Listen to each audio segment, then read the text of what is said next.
Cette conférence va maintenant être enregistrée. Voilà.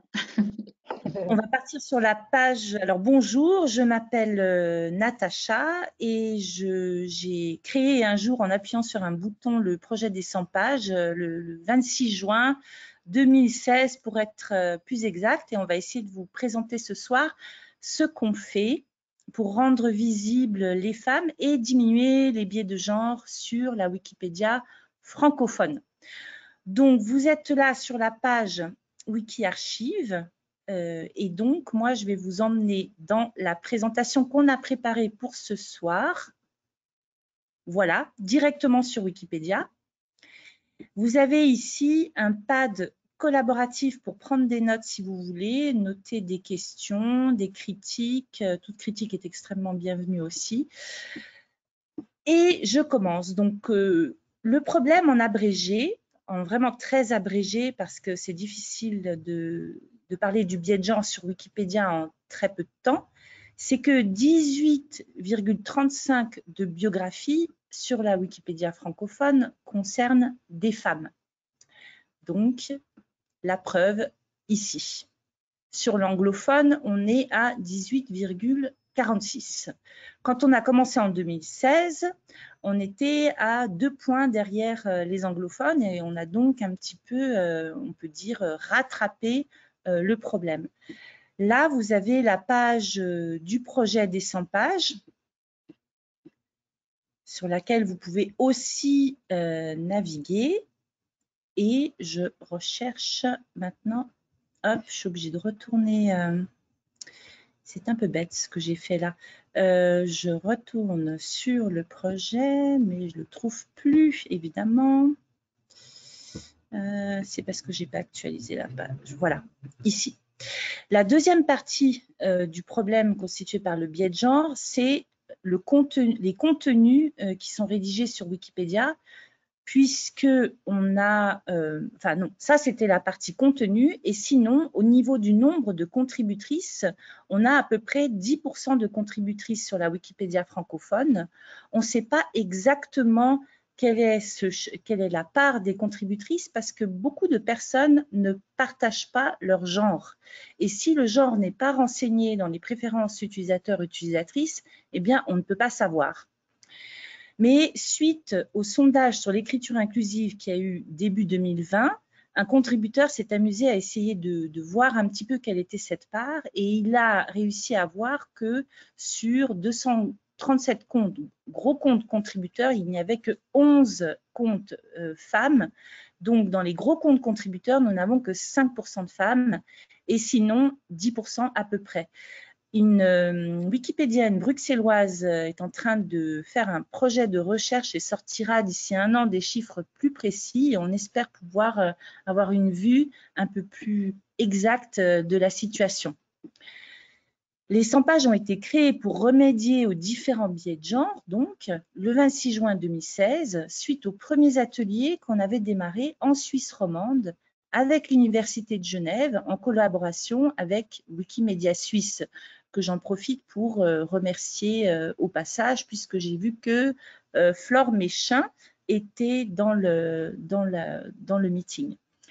Le projet, donc, en rétrospective et en préparant cette présentation, je m'en suis rendu compte, est bien une initiative GLAM qui a bourgeonné en campagne rhizomatique sur le modèle d'art et féminisme, sur un exemple de Women in Red.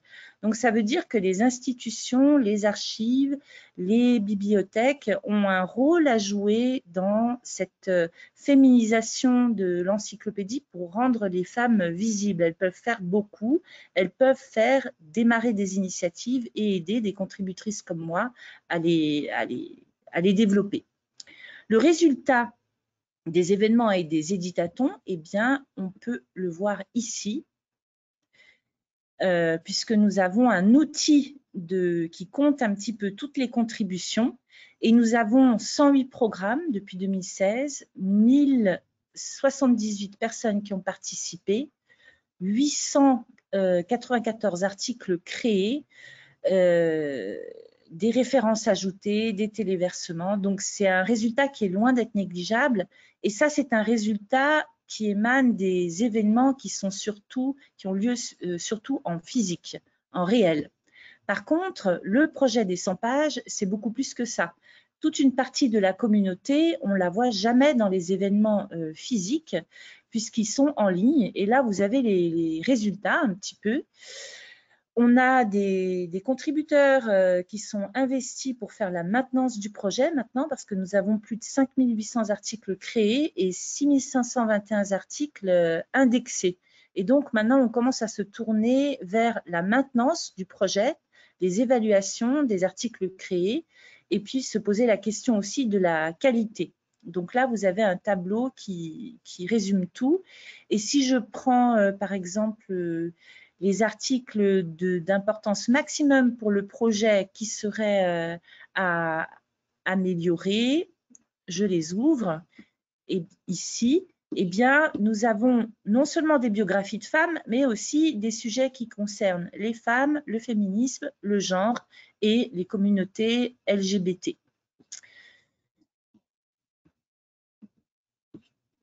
Et après cette présentation succincte, pour ne pas prendre trop de temps et permettre des questions, je vais passer la parole à Carole pour vous montrer, à Carole Renard, qui est conservatrice du patrimoine et qui a initié quelque chose à Montpellier avec les archives départementales de l'Hérault. Comme ça, on passe aux cas pratiques qui peuvent plus intéresser les membres d'associations d'archives et des institutions GLAM.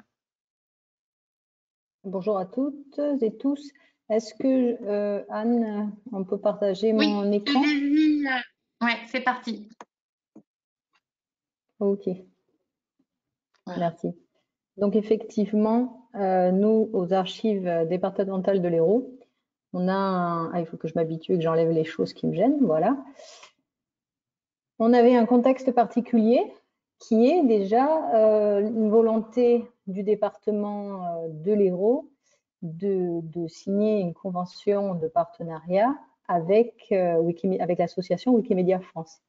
Donc, les archives départementales de l'Hérault, en 2016, signent un partenariat GLAM. Donc, vous avez sur la page un lien vers la page projet. Donc là, on reconnaît qu'on s'est inspiré, enfin, les archives se sont inspirées de la mise en forme qui a été faite aussi pour les archives nationales. Et là, on va retrouver tous les liens, toute l'actualité et surtout le rappel en fait de ce partenariat qui visait essentiellement deux objectifs. Améliorer les pages Wikipédia concernant les personnes illustres, le département en général, les communes de l'Hérault, et le fait que le service des archives se mettait en marche de proposer des ressources pour aider à enrichir la base de données Wikidata, des images libres de droit sur Wikicommons, et puis enrichir les articles Wikipédia et même commencer à travailler avec l'outil Wikisource.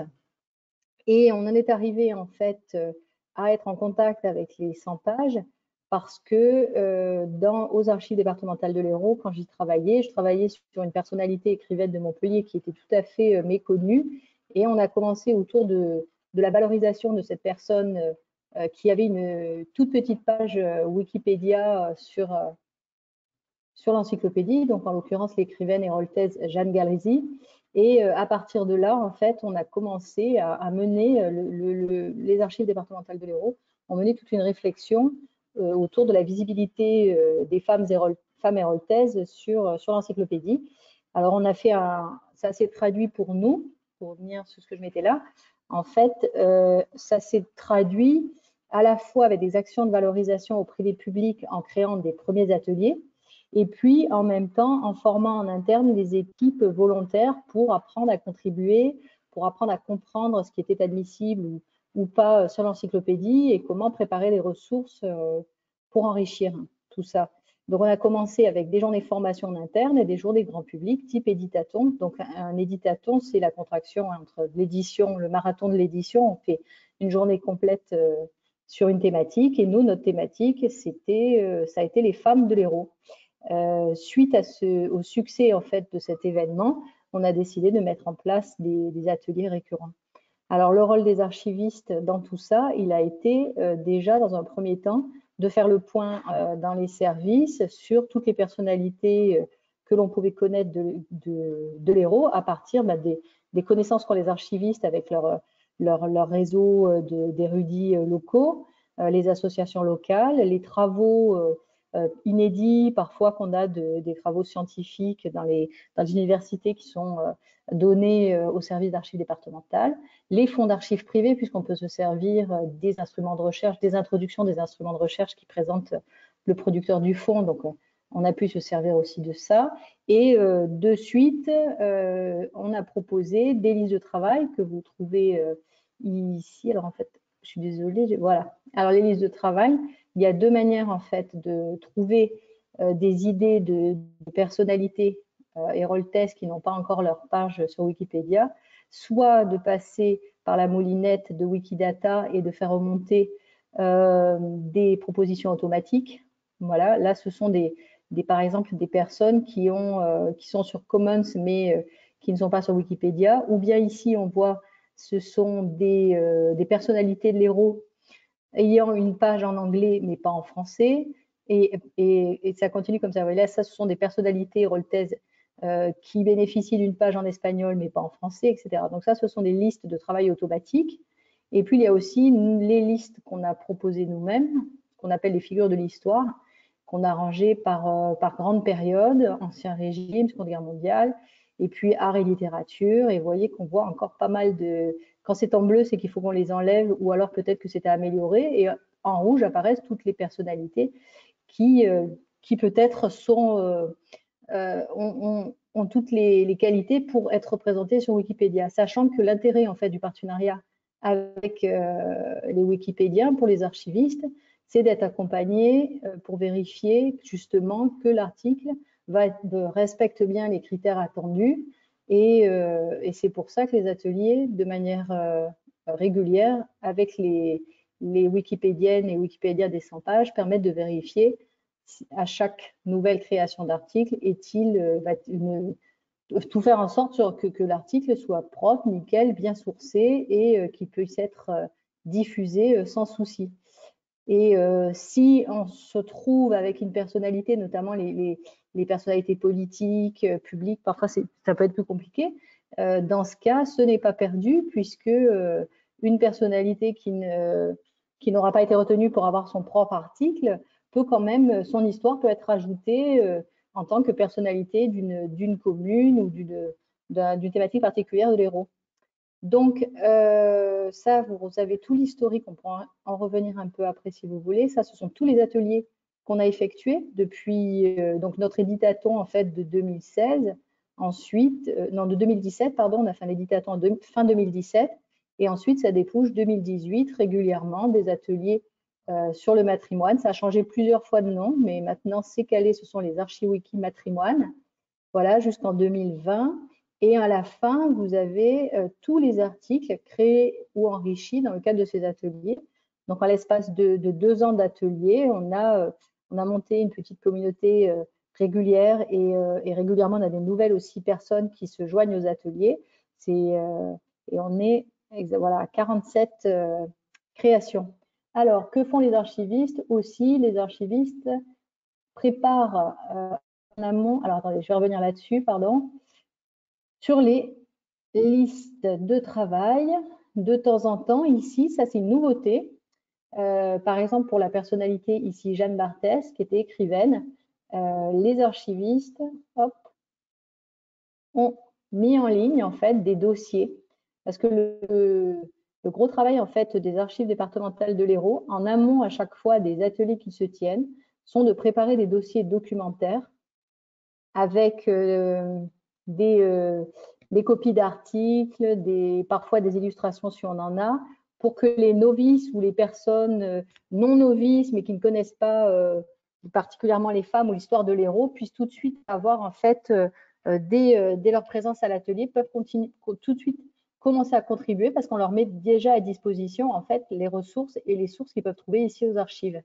Donc ici, vous avez même maintenant en ligne, en fait, les archives départementales de l'Hérault proposent des dossiers documentaires dématérialisés, parfois avec des liens directement vers le livre et la page où la personne est indiquée. Donc ça, c'est vraiment extrêmement précieux. Et ça se fait de plus en plus, et de plus en plus pareil pour en dessous. vous avez les ressources pour Annie Silvel, née Juliette Roig, une poétesse biterroise, voilà, avec la mention article Wikipédia à créer. Donc tout ça, c'est sur le site internet des archives départementales. Et effectivement, l'intérêt quand on arrive dans les ateliers, donc ça, c'était la version numérique que vous pouvez trouver en ligne. Et là, on voit sur Comox, en fait, tout simplement, il y a un gros travail qui est fait par les archivistes. Quand on arrive à un atelier des 100 pages aux archives départementales de l'Hérault, on bénéficie du défrichage des archivistes. Donc, on retrouve ici les dossiers, vous voyez, en version papier.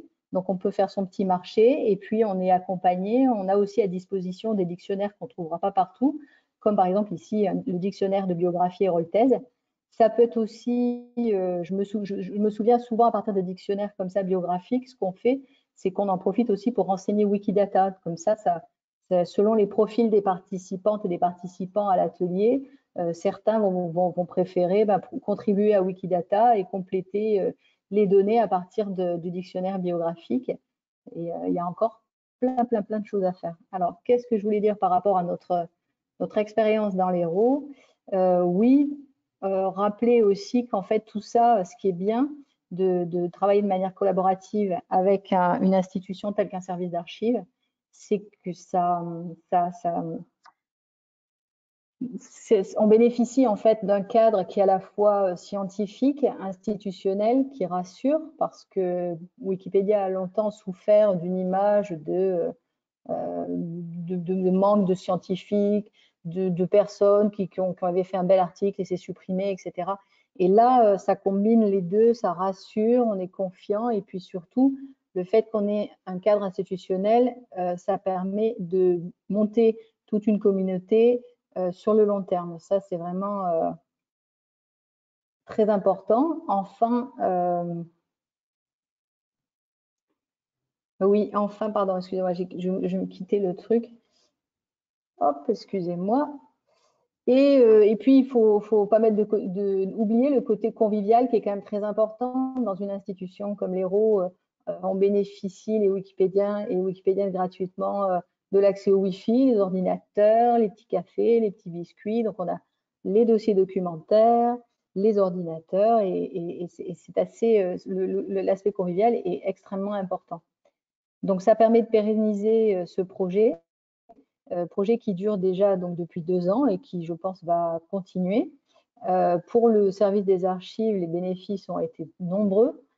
Ça a permis de rencontrer et de se faire rencontrer différents profils, des érudits locaux, des généalogistes, avec des femmes plutôt actives dans les associations féministes et puis qui, par leur connaissance des femmes de l'Hérault, sont venues nous faire découvrir des personnalités qu'on ne connaissait pas forcément. Ça a permis au service de l'action culturelle de diversifier son offre.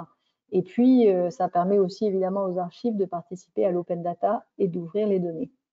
Et ce qui me permet de rebondir sur la suite qui était proposée par Nat, le zoom maintenant de ce que ce partenariat apporte aux Wikipédiennes et Wikipédiens.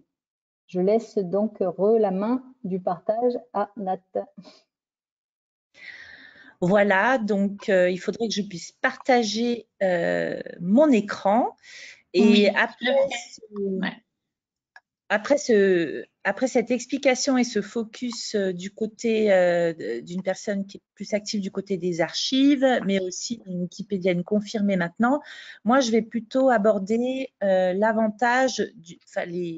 les avantages du côté wikipédien et pourquoi c'est important pour nous, ces collaborations avec des archives et des institutions GLAM.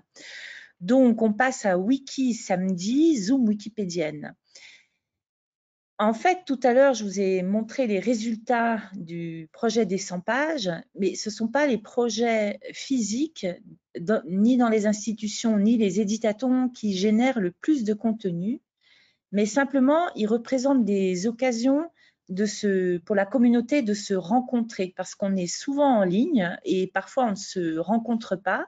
Et du coup, quand on a des événements qui sont organisés par des institutions, eh bien, on se rencontre physiquement. Et comme le disait Carole, ça génère des interactions et ça aide à souder les communautés sur le long terme. En plus, en général, ces événements qui sont dans les institutions, ce sont eux qui génèrent des couvertures médiatiques et qui attirent les journalistes d'expérience. Donc, en fait, on a aussi un win-win, c'est-à-dire que notre projet est médiatisé, on récupère des personnes nouvelles contributrices et nouveaux contributeurs qui participent au projet grâce à la médiatisation et grâce à l'outreach qui est fait, mené par les institutions. Et donc, la preuve, je vous emmène sur la revue de presse des 100 pages. Donc, depuis 2015, alors je vais vous faire un peu mal aux yeux. Donc, le projet a démarré en Suisse. Donc là, on voit une couverture essentiellement suisse. Et puis, en 2016, 14 articles de presse. Alors, de la presse suisse, mais aussi Ouzbek Erika, TV5 Monde, Le Monde. L'UQAM au Québec en mars 2017, France Culture.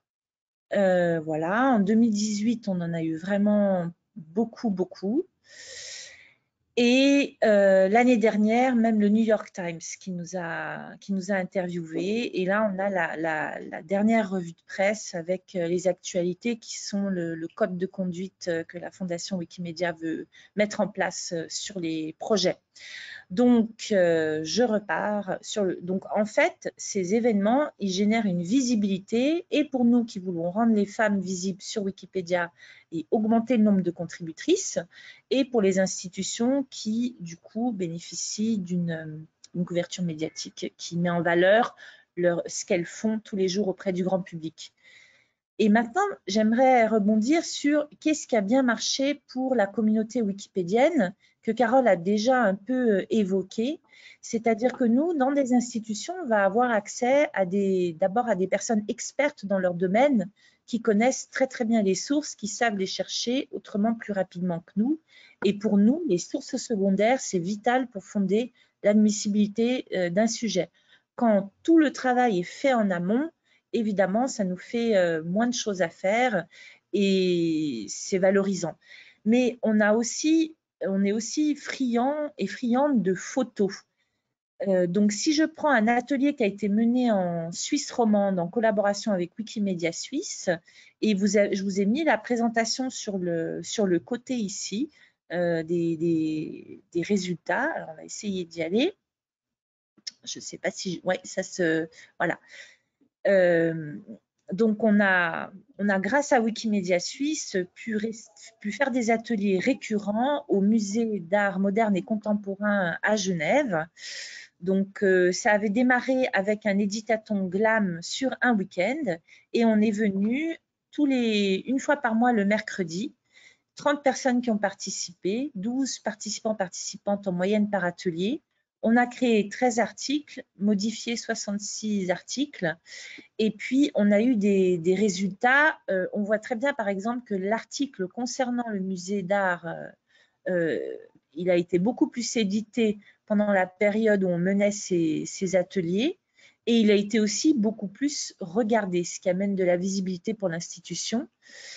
Et puis, on a eu accès aussi aux collections du MAMCO. On a pu photographier pas mal de choses. Donc, ça, c'est tout bénéfice pour nous parce que habituellement, mettre sur Commons des photos qu'on prend dans les musées, s'il n'y a pas la liberté de panorama et si le musée ne nous donne pas l'autorisation, ça devient ardu. Donc ça, c'est des choses que les institutions GLAM peuvent faciliter, identifier les œuvres d'art qui peuvent être photographiées et puis mises dans les articles pour les illustrer. Mais la prise de photos pendant les événements, elle permet aussi de documenter l'histoire présente parce qu'on pense toujours aux femmes du passé et on oublie les femmes présentes. Or, si on ne documente pas les femmes notoires maintenant, comme elles sont moins médiatisées en général que les hommes, eh bien, elles vont encore passer aux oubliettes et on va se retrouver encore avec le même problème d'invisibilisation dans l'histoire dans 50 ans. Donc, quand on fait des événements, on peut aussi faire des événements avec des femmes remarquables qui mènent des actions remarquables sur le moment. Et c'est ce qu'on a fait notamment avec le service égalité de l'Université de Genève, qui avait un photomaton. Alors, je vais essayer d'y aller. Là, vous en avez quelques-unes. C'est des photos qui ont été prises par... Celle-ci, elle a été prise avec un photomaton. On en a 80, on n'a pas fini de les catégoriser, mais ça va venir. Donc, on a pu photographier comme ça 80 femmes. Toutes ne sont pas admissibles, mais si un jour elles le deviennent, on a déjà leurs photos pour illustrer l'article. Ensuite, alors, qu'est-ce que ça donne, par exemple, si on... Je vais vous montrer un autre événement qui était un éditathon au Père-Lachaise. Donc là, c'est un guide qui nous a emmenés. Alors, il était très sympathique, mais il n'était pas forcément formé au biais de genre ni au féminisme. Donc, on a eu des envolées lyriques dont on se rappelle encore. Par exemple, cette gourgandine. Enfin bon, des termes... plus légère. Voilà, provoquant au bout d'un moment la réaction de Carole avec l'accent du Sud au milieu du Père-Lachaise qui lui dit « Mais enfin, c'est pas fini de parler des femmes comme ça !» Voilà. Et donc, elle s'est saisie de la femme dont il parlait, je ne sais plus de qui c'était, pour faire son article et essayer d'en parler autrement. Mais l'entreprise s'est avérée ardue parce que les sources parlent des femmes comme ça. Donc, on a aussi la possibilité de rencontrer des expertes et de partager des passions pour un même sujet. Par exemple, moi, je suis passionnée par la chasse aux sorcières. Et donc, on a rencontré Chantal Amann, qui avait fait dans son temps l'école des chartes à Paris et qui est maintenant au chapitre cathédrale de Sion. On n'a pas encore exploité toutes les ressources, il faut qu'on y retourne, mais ça donne des événements qui sont, je vous parlais d'événements prisés par la communauté parce que ça nous permet de nous rencontrer. Donc, on avait fait notre week-end de clôture 100 pages là-bas et on a eu accès aux archives. Chantal Amann nous avait sorti des pièces. Le seul problème, c'est qu'on n'avait pas vraiment réfléchi à comment les photographier de manière... on va dire professionnelle, donc c'est un petit peu, c'est de l'amateurisme, mais voilà. Et c'est dommage parce que quand on voit les pièces qui étaient réunies, c'est vraiment, vraiment dommage. Mais bon, voilà, on a quand même un petit peu quelque chose. Mais là, les institutions peuvent beaucoup nous aider pour un petit peu systématiser tout ça, surtout si elles y pensent en amont. On collabore aussi, par exemple, avec des associations féministes, Carole le soulevait, et par exemple, on collabore avec Queer Code. Alors là, j'ai ouvert 10 000 onglets. Donc voilà, le 17 mai, on a collaboré, elles sont venues présenter un éditathon en ligne à la Gaieté Lyrique, leur travail de cartographie sur les constellations brisées, où là, elles font un travail de recherche d'archives. Et puis ensuite, nous, on fait des articles Wikipédia et on les aide à écrire des articles Wikipédia en utilisant leur travail. Le projet des sorcières, il a, comme je dis, pris la mayonnaise et pendant le Wikitech Storm en début mai, on a créé un nouveau projet sur Wikidata pour un petit peu systématiser tout ça. Il est ici. Et donc, l'idée, c'est de réfléchir à comment on les rentre sur Wikidata, avoir un peu des modèles pour qu'elles soient rentrées de la même manière, systématiser un peu quelque chose qui était un petit peu, il faut dire, bordélique, avec plein de questions qui se posent. Quelles étaient les causes de la mort, quelles sont les propriétés qui manquent, quelles sont les propriétés qu'il nous reste à créer. Et tout ça, ça donne des choses intéressantes. Par exemple, si je prends le travail qui a été mené par l'université en Écosse, eh bien, on peut, grâce à ce travail, trouver quelles étaient les occupations des sorcières en Écosse. On trouve que la plupart étaient vagabondes, domestiques, sages-femmes et tisserandes. Donc, quand on collabore avec une institution, ça permet de générer des données plus précises, mieux rangées. Et voilà. Donc là, ce qu'on a comme projet, c'est de visiter toutes les archives qui ont des procès pour pouvoir les documenter. Et donc, on commence un petit peu à regarder un petit peu tout ce qu'on peut faire. Il y a un projet en Hollande, dans les Pays-Bas, avec une contributrice qui est très motivée et qui a décidé de faire ce projet sorcière, qui en est vraiment à ses débuts. Quand on découvre que son travail est utilisé, au détour d'une page, ça génère aussi beaucoup de motivation pour la communauté wikipédienne. On avait à Genève, il y a eu une initiative de renommage des rues. Et donc, on a fait ça à deux avec un contributeur à Genève. On a photographié absolument toutes les plaques. Alors aussi, pas forcément de manière très professionnelle, mais enfin, on les a toutes photographiées. On a commencé à répertorier les femmes et on a fait quelques articles qui manquaient. Il en manque encore. Et puis, quand on a fait ça, on s'est servi pour les identifier, de l'association qui avait procédé au renommage. Alors, il faut que je trouve où j'ai mis... il faut que je ferme un peu des onglets parce que je suis en train de me perdre dans mes onglets. Voilà. Et en fait, en regardant leur site web, on s'est rendu compte qu'ils nous avaient remerciés. Merci aux 100 pages parce qu'ils s'étaient basés sur le premier projet de biographie en Suisse romande qui avait été initié en 2015. Donc, c'est des belles surprises. Donc, on s'est rencontrés après, on s'est dit, c'est dommage, il aurait fallu qu'on se rencontre avant et qu'on travaille en même temps, c'est-à-dire qu'on mette les biographies d'abord sur Wikipédia.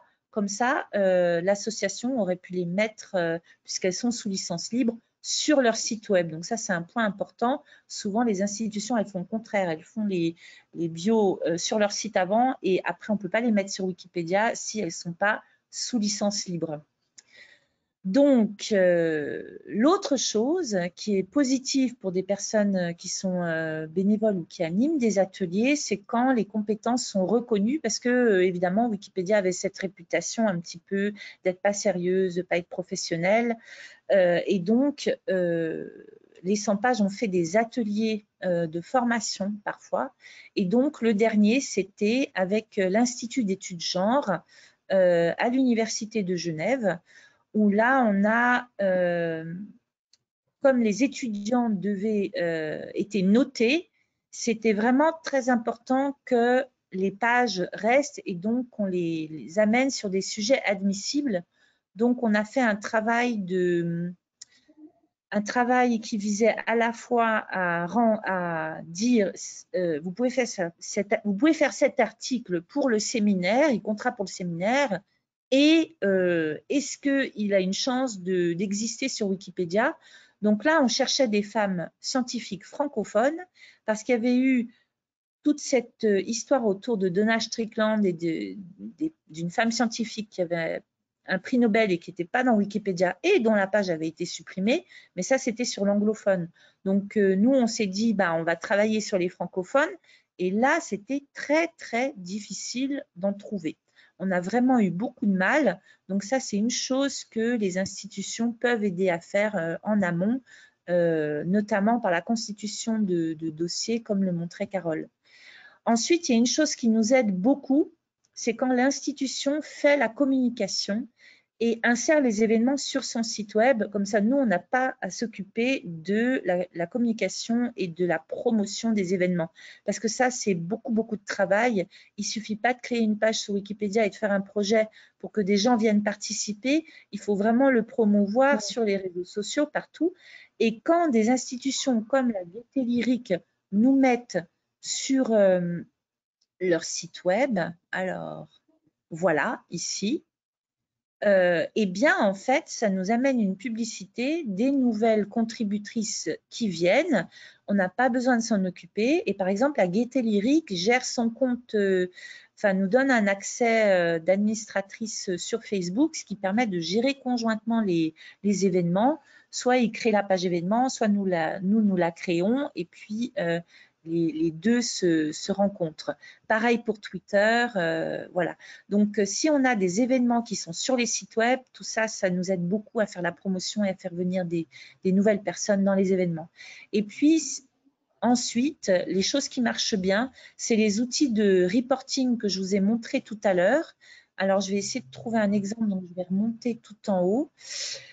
Que je cherche, voilà. Si je prends toutes les campagnes des 100 pages, donc on enregistre tous les événements ici, et puis là, chaque événement individuel est enregistré. Donc, si on prend un événement à l'UNESCO, par exemple, eh bien, on a tout le reporting qui peut être fait, et pour nous, quand on a des demandes de financement en cours, et pour les institutions qui peuvent savoir exactement qu'est-ce qui a été fait. Par exemple, on peut savoir exactement quels ont été les articles qui ont été édités, quelles ont été les photos qui ont été téléversées. Je ne sais pas s'il y en a eu là. Il y en a eu certainement, voilà. Bon, ça, c'est des photos qui ont sans doute pas grand-chose à voir, mais voilà. Et on peut savoir aussi quelles sont les personnes qui ont participé et quels articles elles ont édités. Ça permet d'avoir des statistiques et de faire un reporting institutionnel. Ensuite, je vais peut-être insister. Alors là, je vous laisse la suite en fait et je vais laisser la porte ouverte si vous avez des questions. Mais j'aimerais insister sur le fait que faire des dossiers, rendre les sources accessibles en ligne, tout ça, ça nous aide beaucoup. Ce sont vraiment des trésors. Parce que quand on arrive à un éditathon et qu'il y a des ressources bibliographiques qui sont mises à disposition, si l'éditathon dure 2 à 3 heures, le temps qu'on arrive, qu'on forme les novices, on n'a pas le temps de lire. Donc, en fait, on repart très souvent des éditathons frustrés en se disant bah, « zut, demain, j'aurais bien continué, mais j'ai plus accès aux sources puisqu'elles étaient physiquement là pendant l'éditathon. » Donc, c'est vrai que le travail qui a été fait par les archivistes aux archives départementales de l'Hérault était vraiment, je trouve, novateur parce que moi, je n'avais pas vu ce type de travail fait ailleurs. Donc, j'en ai beaucoup parlé dans le mouvement pour que d'autres événements l'utilisent comme best practice pour qu'on puisse partir et avoir les sources disponibles. Et je pense que maintenant, ça se fait de plus en plus.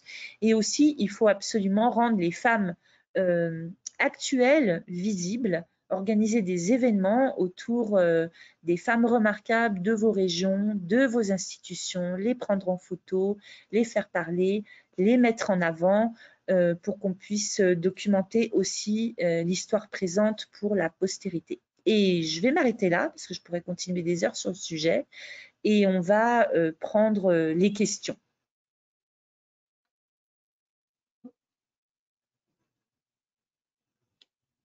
Merci pour votre patience.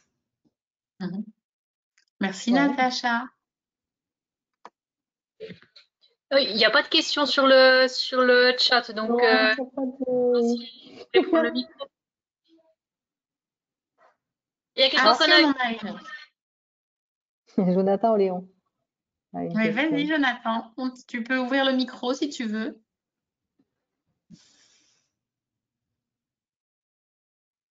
Bonjour, est-ce que vous m'entendez? Oui. Ah d'accord, donc c'est Alizé Oléon du coup. Je suis archiviste à la Billancourt où on travaille pas mal sur le matrimoine avec Aurore Evin. Je ne sais pas si vous la connaissez, Ouais. qui voilà, autrice, metteuse en scène, voilà. Donc, voilà. Moi, ce que je me demandais, c'est si vous aviez déjà mené des travaux de rédaction des, comment dire, de fiches Wikipédia avec des collégiens ou des lycéens, plutôt travailler avec les scolaires. Est-ce que c'est possible, vous pensez? Alors, pardon, moi je vais répondre pour l'Hérault. Oui, ça a été fait, mais je pourrais pas vous en parler parce que j'étais plus dans le service quand on l'a fait. Je l'ai lancé, mais je l'ai pas pratiqué. Et c'était pas forcément sur la thématique des femmes. Par contre, c'était dans le cadre du partenariat, on va dire, entre Wikimedia et l'éducation nationale, enfin, partenariat. Et voilà. Oui, ça se fait, mais c'est hors, c'est pas forcément un projet 100 pages. Natacha, je te laisse répondre pour les 100 pages. Oui. Alors, j'arrive pas à mettre dans le chat, j'arrive pas à accéder à la barre de recherche de Wikipédia parce que j'ai pas l'habitude de GoToMeeting. Mais il y a le Wikiconcours lycéen qui le fait avec une contributrice comme Aude Munier qui l'anime pour Wikimedia France. Mais voilà, ce n'est pas spécifiquement axé sur les femmes. Donc, oui, c'est possible. Après, c'est complexe.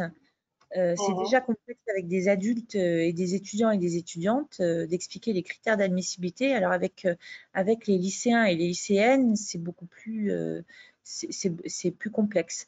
Mais c'est aussi quelque chose. Moi, je sais que ma fille, ma propre fille, qui avait, je crois, 12 ans à l'époque, a gagné un concours comme ça. Elle a participé à un concours sur Wikipédia et elle a gagné le premier prix. C'était une grande surprise parce que j'ai dû demander à l'institution qui organisait si ça les dérangeait qu'une mineure gagne le prix. Voilà. Mais c'est tout à fait possible. Après, peut-être qu'il faut, je pense, les mettre en groupe et puis panacher les compétences entre des personnes qui rédigent mieux ou qui rédigent moins bien, mais c'est aussi une bonne manière de les sensibiliser à l'outil et à l'histoire des femmes et des féminismes. Et d'ailleurs, on a collaboré avec Aurore Evin. Enfin, on s'est croisés dans un atelier sur les anthropologues et les conteuses à Paris, je crois, en octobre. Voilà, donc c'est des initiatives qui sont louables. Et c'était parti d'un grand désastre, c'est-à-dire qu'il y avait une catégorie matrimoine qui avait été supprimée. Et donc, un contributeur s'était amusé à balancer dans cette catégorie n'importe quoi, la scie circulaire et le camembert. Et ça avait généré beaucoup de malentendus. Et c'était sorti dans la presse d'ailleurs aussi. Je crois que Numérama et Femina avaient fait un article concernant la guerre du matrimoine et qui est dans notre revue de presse. On n'a toujours pas réussi à la faire remettre, cette catégorie. Voilà, malheureusement. Moi, ça me fait penser, pardon, personne n'a posé la question, mais pendant que j'y pense avant d'oublier, le contact des archives avec la communauté wikipédienne a permis aussi, et avec les 100 pages, de sortir aussi du service et de co-organiser et de participer à des événements autour de l'histoire spécifique de certaines femmes. Je pensais justement, on prenait l'exemple des femmes scientifiques, et c'est vrai que les archives ont été amenées aussi à organiser des événements hors archives avec les universités de Montpellier et à travailler en commun sur leurs ressources à eux et ce qu'on avait aussi nous dans nos propres fonds et c'était très intéressant aussi. On amène à des collaborations comme ça. Voilà, on avait aussi dans l'idée peut-être de travailler avec les vigneronnes et du département de l'Hérault. Donc ça peut, voilà, il y a plein de possibilités sur la thématique des femmes. De toute façon, il y a tellement à faire qu'on a toujours matière à travailler sur le sujet. Je vois qu'il y a 3 trucs à côté. Ouais. Et les choses que ça génère aussi, c'est que les animatrices des ateliers, du coup, rencontrent des besoins en formation. Donc, on s'est tout un peu formé à Wikidata. On a organisé un week-end de formation à Wikidata à Marseille. Et là, on a rencontré une jeune femme, alors archiviste, Carole, c'est bien ça? Ou bibliothèque? Non. Elle va dire non. Ben non. Je ne me rappelle plus quel était son métier, mais elle était passionnée par les vigneronnes aussi. Donc, on a plein d'idées sur qu'est-ce qu'on pourrait faire par la suite, notamment avec les femmes valaisannes qui s'intéressent aussi au métier de la vigne, parce que dans les vallées alpines, voilà, dans le Valais, il y a des vallées qui sont renommées pour leur vin. Et les vigneronnes ont joué un grand rôle. Alors, est-ce que vous avez des autres questions? Flore a une question, je crois, et Ouais. Jonathan. Non, Jonathan, on a déjà fait, c'était Alizé. Voilà. Et Julien Benedetti, merci pour le partage de la carte qui, en fait, s'était menée conjointement. Ce que j'ai montré sur Wikidata a généré la carte et c'est une chercheuse qui a fait ça, qui a dû se former à Wikidata pour la réutiliser. Alors, oui, bonjour. Donc, moi, je travaille pour Wikimedia Suisse. Et juste avant de poser mes questions, je fais un tout petit retour par rapport à la question précédente. J'ai eu une expérience de travail avec justement une archiviste qui travaillait sur 2 communes et qui a fait un projet avec des enseignants pour enrichir Wikipédia, enfin des enseignants de gymnase, donc la fin du secondaire, Wikipédia sur le thème de ces communes en question, et elle a préparé des dossiers d'archives vraiment comme ce qu'on a vu dans la présentation de Carole Renard. Et du coup, après, il y avait aussi un travail du côté des enseignants qui enseignaient l'écriture encyclopédique et qui les aidaient à insérer au bon endroit dans les articles existants l'info. Voilà. Donc c'était un peu long, mais c'était pas quelque chose qu'on peut peut-être, enfin, qui s'est passé en 4 heures comme les ateliers d'écrit ici. C'était en plusieurs semaines, mais c'était possible et intéressant. Sinon, mes questions, c'était la première, c'est plus pour Carole Renard. C'est combien de temps ça vous prend en préparation les ressources de... Ah oui, en fait non, je crois que les deux, c'est... Enfin, je sais pas. Aux deux. Donc, le temps de préparation pour les ressources documentaires pour un atelier classique, combien de temps vous avez besoin? Puis aussi, j'étais étonnée d'entendre que vous faites et Wikipédia et Wikidata, et je me demandais quel était le profil des participantes qui faisaient du Wikidata pendant les ateliers. Voilà, c'est ça. Alors, pour la préparation, nous, l'équipe, il y a différents profils en fait aux archives départementales de l'Hérault. Il y a ceux qui vont participer effectivement à préparer des ateliers et il y a ceux qui ont la possibilité aussi de contribuer directement à Wikipédia sur leur temps de travail. Donc là, je parlerai que de ceux qui aident à préparer les dossiers documentaires. C'est pas si long que ça. Quand on connaît bien les fonds, ça peut être une réunion par mois, et ensuite chacun se répartit. Moi, j'avais une équipe, ils étaient 7, on va dire qu'il y en avait 5 sur les 7 qui ont travaillé sur le sujet. Je sais pas, je dirais comme ça, pas plus de 3 heures par semaine pour chacun. Hein. Et ça faisait vraiment, pour le coup, ça faisait partie de leur fiche de poste, mais oui, de leurs objectifs de travail à chacun, puisque du moment qu'on a eu signé un partenariat officiel avec Wikimedia, qu'on était soutenu par la direction, qu'on était soutenu par la collectivité, le service de la médiation et de la valorisation avait du temps déchargé pour travailler pour ça. Et même en ayant du temps spécifique, il faut savoir en plus que depuis 2019, 2 emplois civiques ont été, enfin même 3, les archives départementales de l'Hérault sont déjà à 3 emplois civiques recrutés pour travailler sur cette thématique et aussi pour être présents lors des ateliers et accompagner les personnes. Ce qui me fait rebondir sur les fameuses personnes en fait qui sont accueillies et qui peuvent contribuer à Wikidata, et ça peut être des novices. On a eu le cas des ateliers, en fait, des personnes, beaucoup de personnes en fait qui ont du mal, qui n'osent pas trop finalement se lancer tout de suite sur la rédaction d'articles. Il y a des personnes qui apprécient en fait de pouvoir remplir dans des petites cases, qui comprennent vite. En fait, on leur montre on leur montre en fait tout simplement, j'allais dire, moi c'est comme ça que je fonctionne, mais une page correspondante, une bonne page sur Wikidata, comment les compléter, et puis la création d'une nouvelle entrée sur Wikidata, et puis j'allais dire, par miroir, en fait, on regarde quel élément doit indiquer, voilà, et puis ça va très vite. Hein, je veux dire, est-ce que c'est un être humain, ouais, et puis ça se remplit. Voilà. Et puis après, si c'est des personnes qui, comme c'est des ateliers qu'on fait de manière régulière, quand elles reviennent la fois d'après, on va pouvoir un peu plus travailler aussi sur maintenant de créer la page de la personne, de regarder les infobox. Moi, j'aime bien après développer sur d'autres choses à partir de Wikidata. Je ne sais pas si j'étais claire. Ça répond à la question. Oui, tout à fait. Merci beaucoup. Je t'en prie.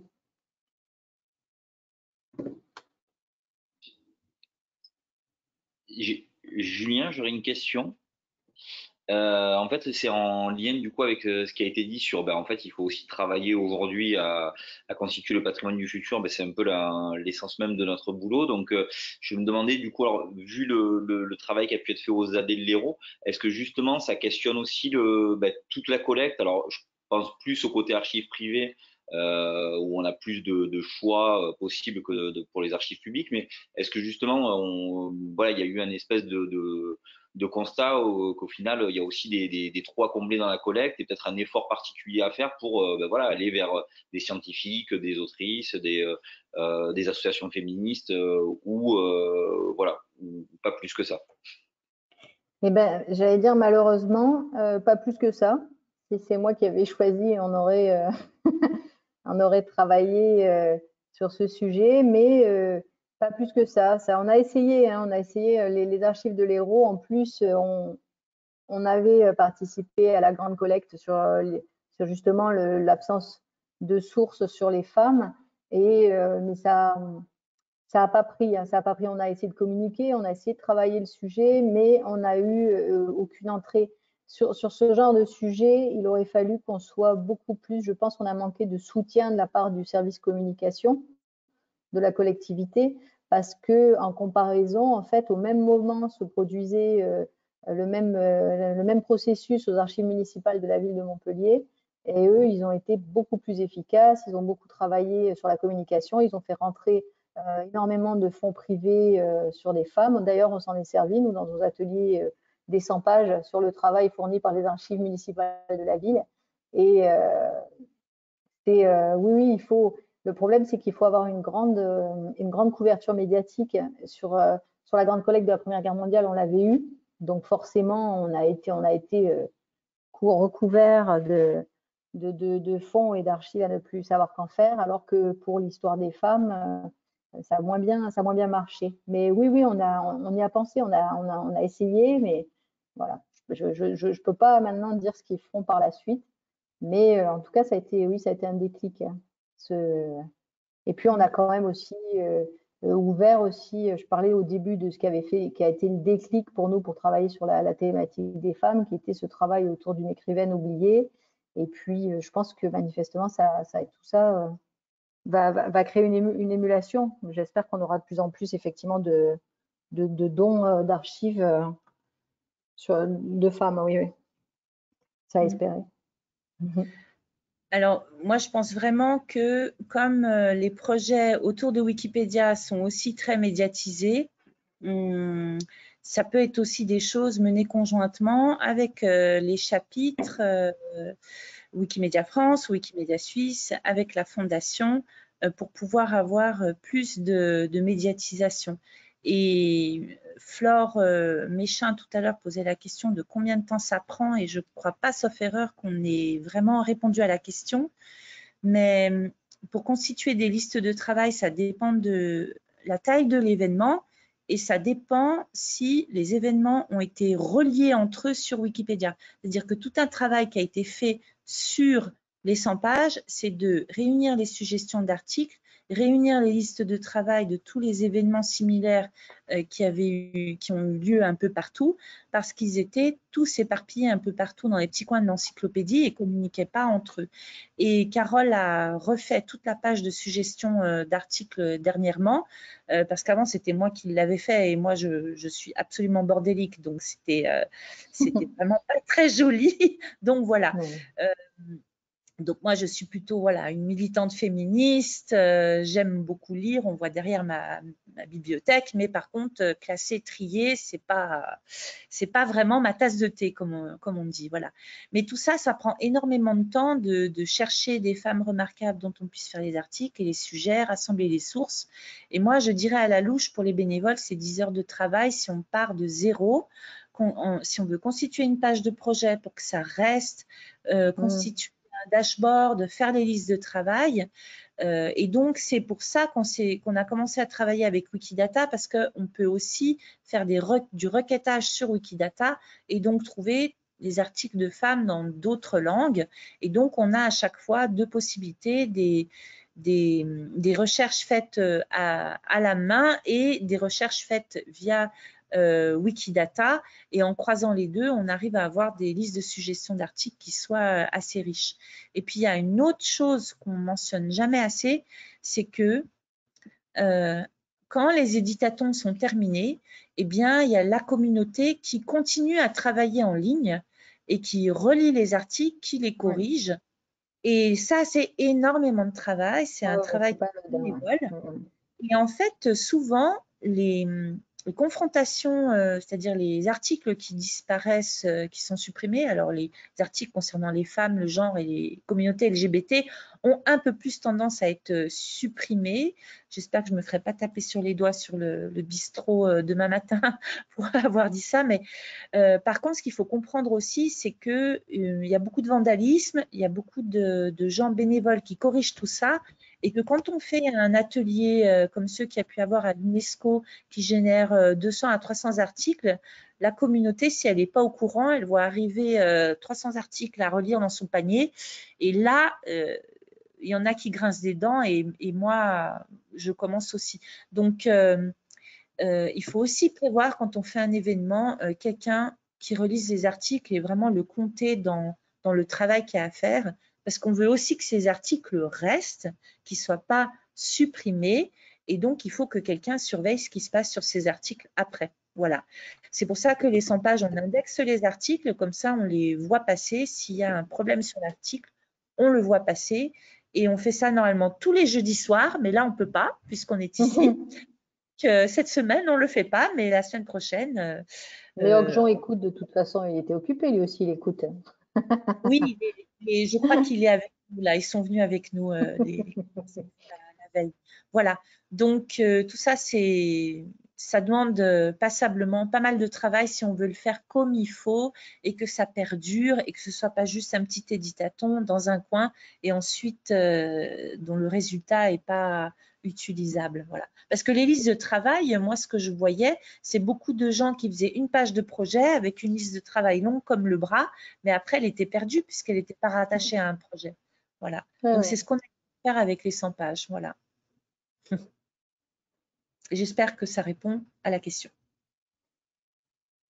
En tout cas, pour les archivistes, pour parler de la casquette de l'archiviste, c'est quand même une source de motivation de se savoir soutenu par des personnes qui connaissent bien, qui ont le langage, qui comprennent, parce que on se rend compte que nos publics, ils sont très intéressés, ils ont envie de contribuer, ils connaissent pas trop, c'est pas des Wikipédiens aguerris, souvent ceux qui viennent à nos ateliers parce qu'ils l'ont vu sur les flyers de communication des archives, où ils l'ont vu parce qu'il y avait des affiches dans le bâtiment, où ils en ont entendu parler dans la presse locale.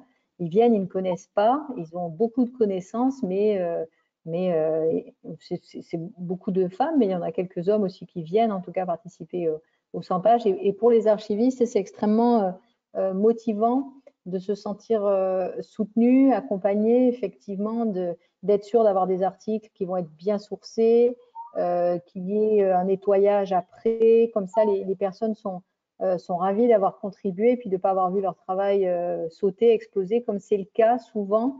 J'ai eu des gens aussi qui sont venus en atelier en disant « Bon, je veux bien réessayer, mais franchement, j'ai fait une fois un article, il a été supprimé dans la minute. » Bon.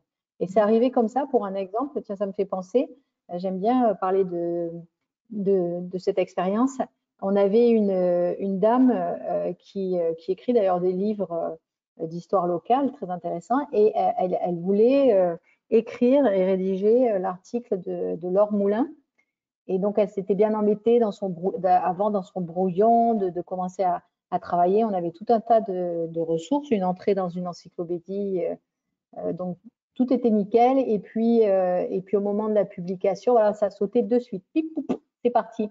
Et en fait, grâce aux 100 pages, à la communauté, on se rend compte via les administrateurs qu'en fait, la page a été supprimée automatiquement parce qu'elle avait été déjà supprimée 2 fois auparavant. Ça permet de savoir en fait pourquoi elle avait été supprimée. En fait, il n'y avait absolument rien écrit. C'est-à-dire que l'article de Laure Moulin, les 2 fois précédentes, il y avait indiqué Laure Moulin et la sœur de Jean Moulin, et c'est tout ce qu'il y avait dans l'article. Effectivement, c'était un chouïa léger. Je n'étais pas surprise que ça ait été supprimé. Et en fait, grâce au contact comme ça avec la communauté, ça permet, pendant l'atelier organisé par les archives, PLAC, de finalement aller chercher, republier la page Laure Moulin et d'avoir un bel article en bonne et due forme, accessible maintenant et complet. Et là, je vois qu'il y a Gilliane. 2 questions. Il y avait aussi quelqu'un d'autre avant nous.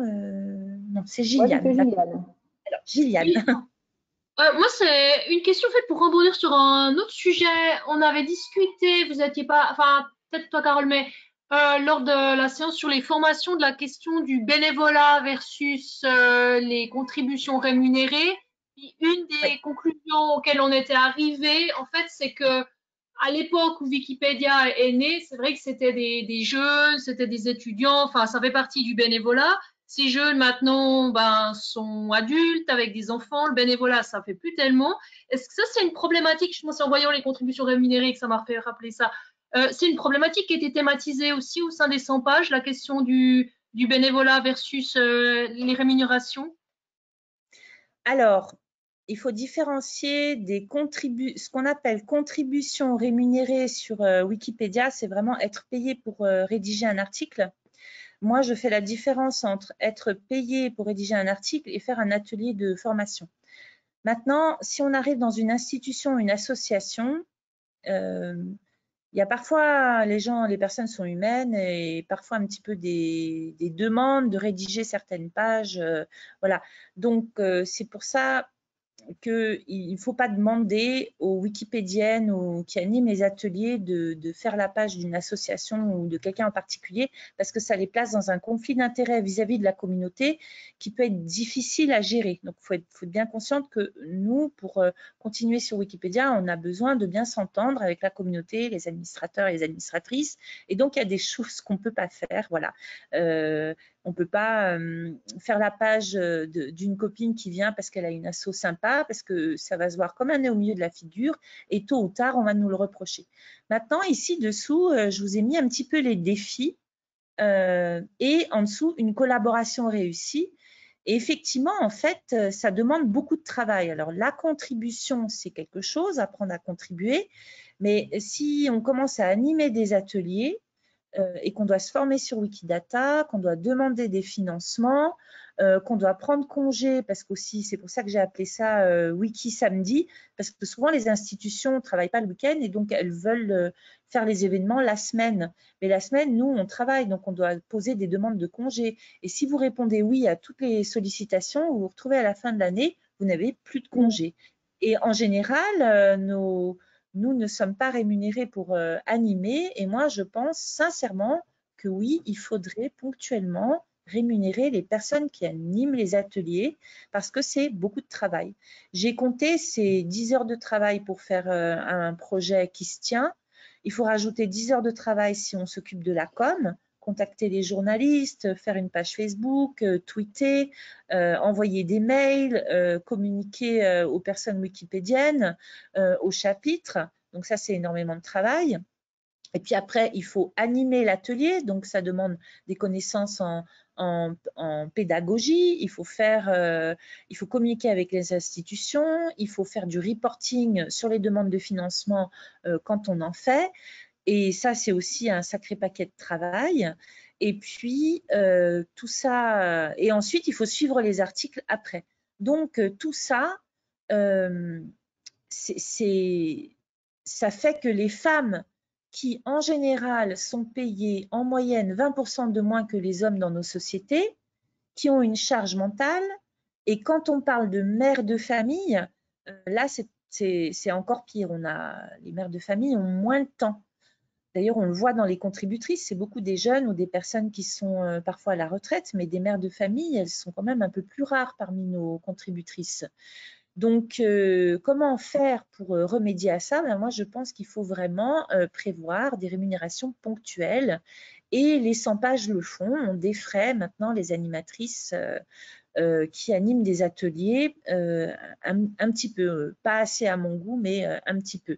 On défraie, il y a le défraiement, c'est-à-dire payer le billet de train, s'assurer que les personnes aient à manger, que ce soit convivial. Moi, j'insiste toujours pour qu'il y ait de la nourriture et que ce soit de la bonne nourriture, pas juste un paquet de chips et puis une biscotte. Justement parce que ça permet un petit peu de décharger les femmes sur tout ce qu'elles font à côté et qui prend du temps. Donc, c'est une perspective féministe. Et il y a d'autres choses que peuvent faire les institutions. C'est la reconnaissance du travail effectué, donc déjà défrayer, prévoir un petit budget, même s'il n'y a pas beaucoup pour défrayer les animatrices qui ne sont pas des personnes rémunérées par l'institution.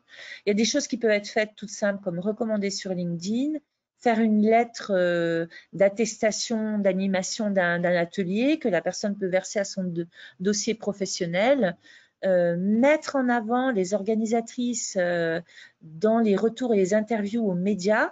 Alors, certaines personnes savent que je suis toujours très pénible, je suis un peu casse-pied là-dessus, c'est-à-dire sur le fait de vraiment créditer les personnes qui sont à l'origine des projets, qui ont travaillé bénévolement des heures et des heures pour ces projets. C'est important de les mettre en avant, de ne pas les oublier, de ne pas dire « nous avons organisé un événement avec des bénévoles » parce que ça peut aussi être mal pris d'être mis dans un sac à patates bénévole. Voilà, c'est un travail qui n'est pas rémunéré, comme beaucoup de tâches que les femmes font.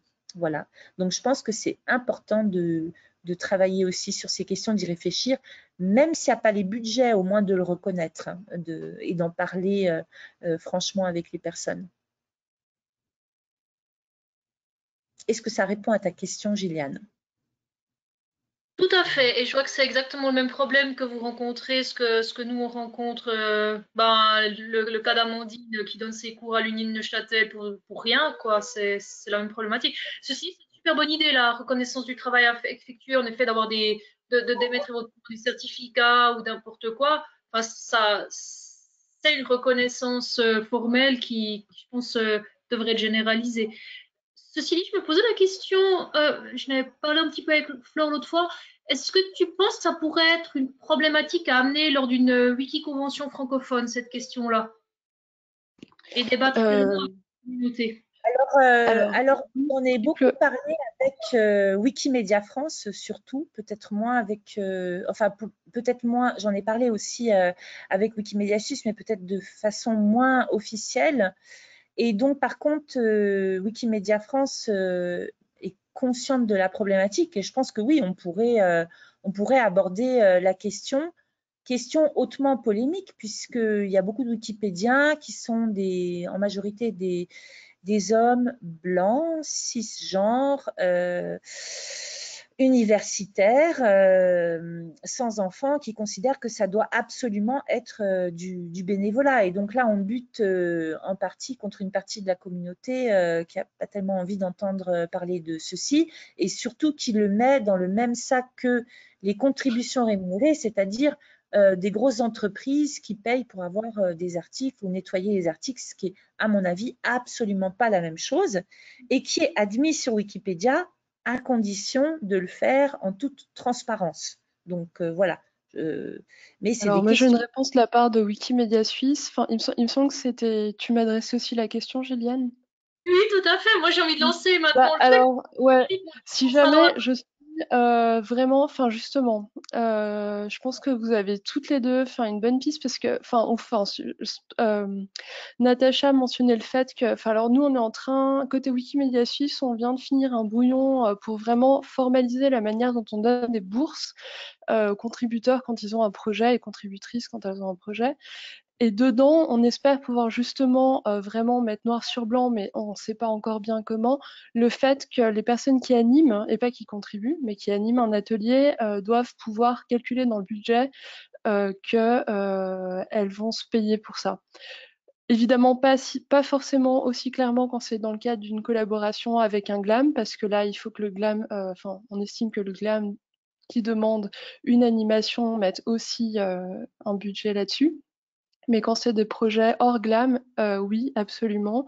On est en train de réfléchir à ça. Ceci étant, on va buter sur la remarque que faisait Natacha de cette hausse hausse levée de bouclier par rapport à la contribution rémunérée.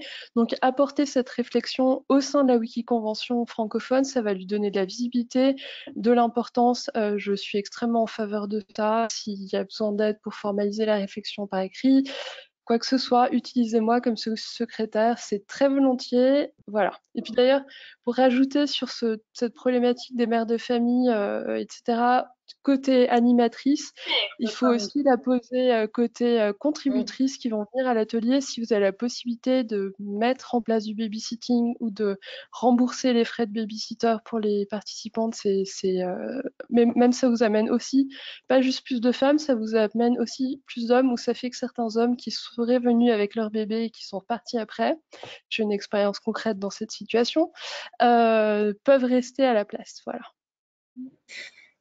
Oui, et ce que ça amène aussi, c'est que, question financement, une des remarques qui est souvent faite par les animatrices, eh bien, c'est que on a la possibilité d'être défrayé dans le mouvement Wikimedia pour tout ce qui est catering, transport. Mais par contre, pour les ordinateurs, c'est plus difficile et ça implique du fonds propre matériel, pour les connexions Internet qui coûtent cher aussi. Et puis… Que souhaitez-vous rechercher? Là, j'ai Siri qui se met en place, désolée. Oui. Et aussi… Voilà ce que j'ai trouvé sur le web. Désolée, je ne sais pas comment déconnecter mon Siri, il est parti en live, voilà. Et aussi, pour les personnes qui sont étudiantes, par exemple, on a des étudiantes qui ont voulu animer des ateliers, eh bien, elles ne peuvent pas avancer les frais. C'est difficile. Et là, on n'a pas vraiment de solution parce que on peut avancer des frais et puis ensuite, parfois, les gens ne viennent pas ou ne font pas le reporting dont on a besoin pour nous faire le reporting auprès des chapitres ou de la fondation. Donc ça, c'est quelque chose dont il faudrait parler, c'est-à-dire la possibilité dans un projet d'avoir toujours une somme dédiée pour lesquelles, voilà. J'ai eu aussi des contributeurs en Afrique qui n'arrivaient pas à avoir de notes de frais pour les taxis, pour les choses comme ça.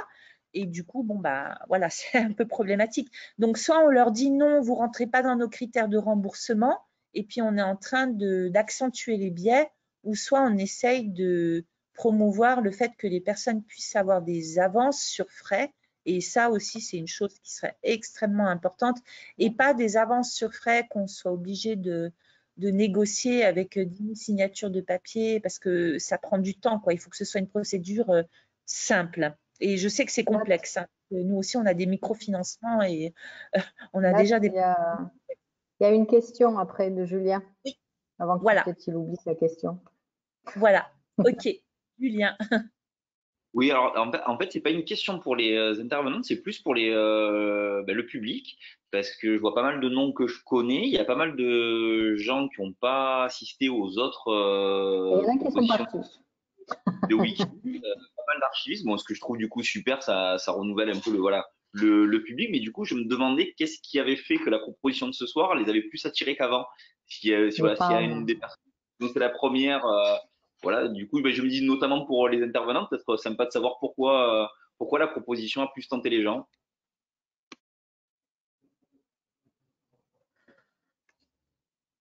Moi, perso, je trouve que ça a été bien, ouais, la communication, mais oui, Anne, pardon, je trouve que ça a été particulièrement bien relayé aujourd'hui et je pense qu'enfin, oui aussi, ouais, c'est pas bête la curiosité, mais la communication, je trouve qu'elle a été importante aujourd'hui, plus que les autres fois. Moi, la dernière fois, j'ai raté un soir parce qu'il y avait moins de communication. Ouais, je pense qu'effectivement, c'est aussi la force de votre réseau, sans doute, du coup, la répercussion de la communication. Je l'ai vu aussi, effectivement, mais voilà. Sans doute aussi parce que le projet est déjà assez connu, etc., sans aucun doute. Ouais. Mais, Et encore, le GoToMeeting, bon, ça génère moins de public que ce qu'on aurait pu encore avoir. Ouais. sans aucun doute. Oui, ben c'est là où Oh là on là, voit on que en a plein. Oh là là, c'est super. c'est Super plus projet. facile. Hein. Nous, ça fait plaisir. Hein. Je regarde les réponses. Ouais, Ok. ouais. Bah, Maxence, peut-être, vous Bah, voulez parler de c'est votre vrai. projet? Ouais. Ah oui, oui, oui. Et c'était le même hein, à Montpellier. Il y a aussi, de toute façon, le groupe qui a permis de participer, de faire rentrer des archives de femmes, et le même groupe qui, de toute façon, travaille à la féminisation des noms de rue. Ça va ensemble, ouais. Ah, zut. Et on a besoin de gens qui contribuent sur le matrimoine, plus sur Wikipédia, parce que voilà, on a besoin de plus de personnes qui contribuent sur ces sujets-là. Ça, c'est clair. J'aimerais bien qu'Aurore Evin contribue avec nous, mais je pense que c'est un rêve inaccessible. Elle doit être très, très, très occupée. Mais elle est dans le projet quand même. Mais est-ce que peut-être, Maxence, vous voulez parler Il y a un problème de micro de ce côté. Ah. Après, c'est peut-être pénible de devoir écrire tout le truc, mais. Mais à part ça, est-ce que je peux peut-être quelque chose? Oui, vas-y, Juliane. Ouais, moi c'est juste pour faire de la pub parce que Arbido, la revue des bibliothécaires, archivistes et documentalistes suisses, va sortir lundi un numéro justement sur les représentations de la société, enfin les biais qu'on a dans les représentations de la société au sein des services d'archives, les bibliothèques, et notamment cette sous-représentation des femmes. Des milieux homosexuels, enfin tous ce qu'on appelle minorités, mais qui en fait est la majorité de la population. Donc, si vous êtes intéressé, Natacha va nous écrire un article sur je pense qu'on a un peu discuté ce soir. Donc, n'hésitez pas à venir voir ce numéro. Il sera majoritairement en français pour une fois, donc voilà, ça fait aussi plaisir. Ouais. Oui, moi j'aurais un projet en Suisse, c'est-à-dire de contacter chaque fonds d'archives cantonal pour récupérer les procès de sorcières, évidemment. Donc, il faudrait, ça demande du temps en fait. Mais ça, c'est vraiment quelque chose que je compte faire dans les prochaines années. Voilà. On a été à Sion, Lausanne et Neuchâtel, et que j'aille farfouiller du côté de Genève aussi. Voilà. Donc, s'il y a parmi vous des archivistes suisses, wink wink, n'est-ce pas? Faisons ça. Mettons-les toutes sur une grande carte. Voilà. Ouais. J'ai un petit peu, je me permets, j'ai répondu tout bizarrement, je me rends compte, je voulais répondre à une remarque d'Alexandre Bernot sur réfléchir sur les fonds très administratifs et très contemporains. J'avais pas fait attention en plus aux très contemporains, donc du coup je suis bête.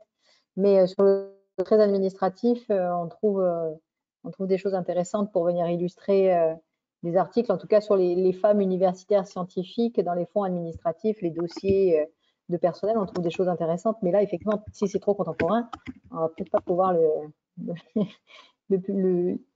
l'utiliser. Mais bon.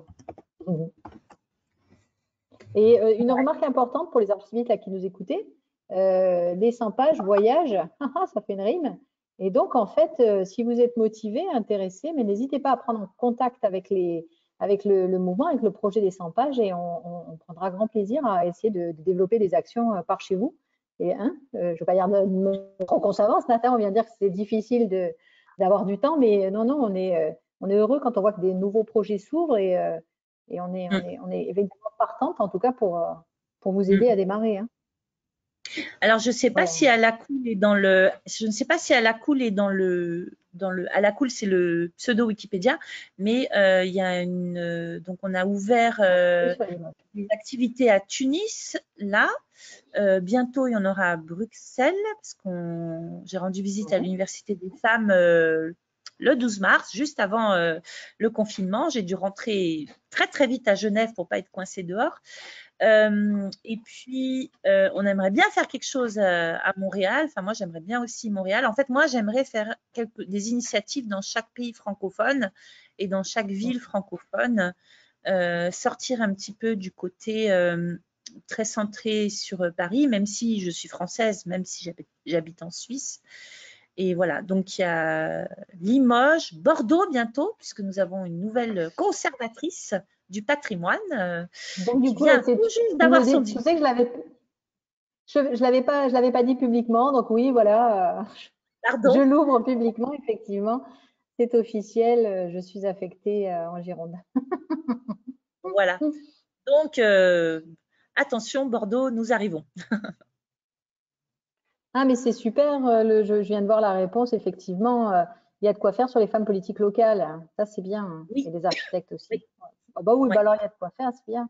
Il va falloir juste trouver des sources secondaires et pas uniquement. Mais bon, Commons, c'est mettre des photos déjà de toutes ces personnalités, ça sera super. Déjà, les photos, Oui, c'est bien. déjà, ce qu'on disait tout à l'heure, des photos de toutes ces femmes, de toutes les femmes qui font l'histoire de la ville depuis 1973, déjà, c'est parfait.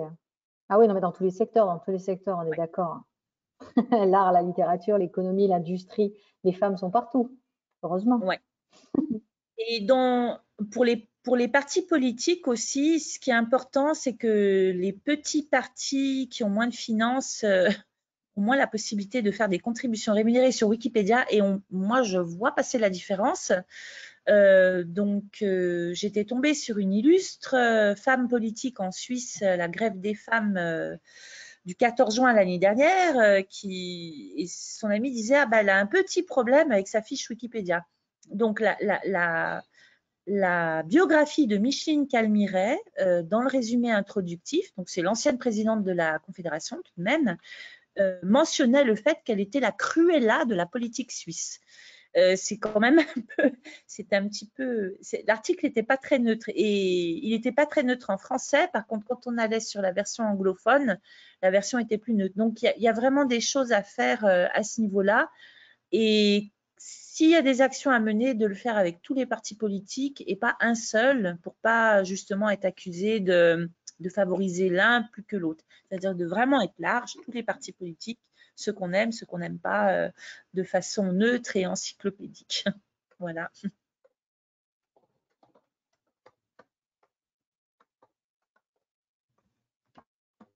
J'écris en même temps, hein. Ça doit faire du bruit, pardon. Ah oui, les conservatrices à créer dans Wikidata, oui, effectivement.